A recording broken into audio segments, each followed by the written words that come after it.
So I'm going to talk about osteochondral lesions of the talus. The talus is part of the ankle. The talus is a rather interesting bone in our body in the sense that it is 60% covered by articular cartilage. It is the most important part of the articulation of the ankle in the sense that it allows you to sort of move the ankle up and down in coordinates with the tibia and the fibula. Because ankle sprains are one of the most common injuries, talus osteochondral lesions can often happen during this situation. However, we are not quite sure as to why talus osteochondral lesions happen. If you dive into the word osteochondral lesion, it means osteo, bone, and chondral, cartilage. And what that implies is that when you have the injury, a piece of both bone and cartilage from the talus can break off, fragment, or even just fissure or crack.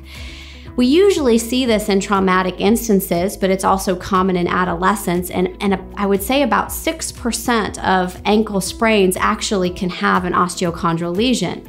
So while you may think you just have an ankle sprain and can walk it off or rehabilitate it, if you continue to have symptoms that haven't improved after physical therapy or just regular rest, ice, and elevation, you may have what's called this osteochondral lesion of the talus. It's become a much broader term now. You may be familiar with what used to be called osteochondritis dissecans. The ankle is the third most common area to have it, following the knee and the elbow. But we've sort of broadened the term to include anything that includes the bone and the cartilage of the talus, and that's why osteochondritis dissecans is still used, but now we're more accepting of the word osteochondral lesion of the talus to incorporate and to encompass everything that could potentially happen to the cartilage and the bone. Now, these lesions are rather difficult to deal with sometimes. In adolescents and children, they're generally non-displaced and generally can be treated with cast immobilization and can heal very well. However, in older people, especially adults that have high activity or repetitive injury or have an acute trauma that may have caused it, these lesions can be rather difficult to treat. There are two types of lesions to generally think of these. One would be contained and one would be uncontained. The contained lesions are exactly sort of how it sounds. They're a nice, well-fit lesion that may be in the center of the talus or more commonly posteromedial or anterolaterally on the talus. They have a good surrounding bone around it and wall, so they're nice and contained. Uncontained is exactly how it sounds. It sort of spills out or may involve the shoulder of the talus where it curves around its edges. There is no supporting structure or wall, so it's a little bit more difficult to treat. The way we treat these is always non-operatively first. You try to get it to heal by cast immobilization, do some rehabilitation.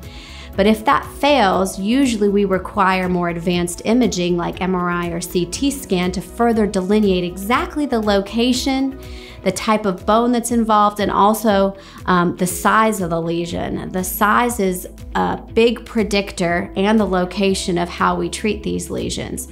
And this is where you can get into the idea of arthroscopy or even potentially an open sort of treatment that may be required.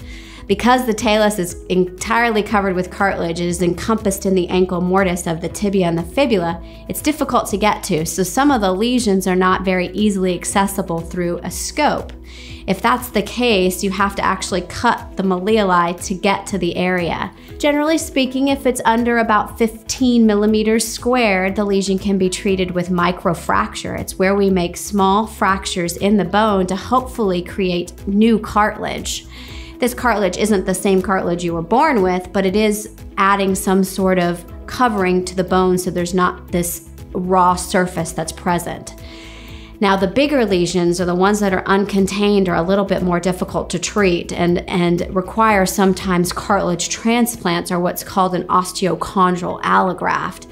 This is a very technically demanding procedure and also carries a smaller success rate than potentially the microfracture would. You're actually physically taking either allograft cartilage cells or taking someone else's bone and cartilage, their talus, and transplanting it to replace your bad area or your lesion.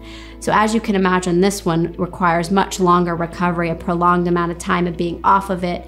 And it also, because it's foreign tissue, can sometimes carry a risk of not healing. Generally speaking though, osteochondritis dissecans or osteochondral lesions of the talus will present with some mechanical symptoms. Because that surface is irregular, you get popping and locking and clicking and sort of this recurrent swelling that may happen with activity. And this happens mostly with people who have sort of chronic ankle instability. So if this is something that you experience and you're having these symptoms and you think you perhaps maybe just had an ankle sprain or just tweaked your ankle a little bit, but you're having these persistent symptoms, I would definitely think osteochondral lesions of the talus may be a problem that you may be suffering from.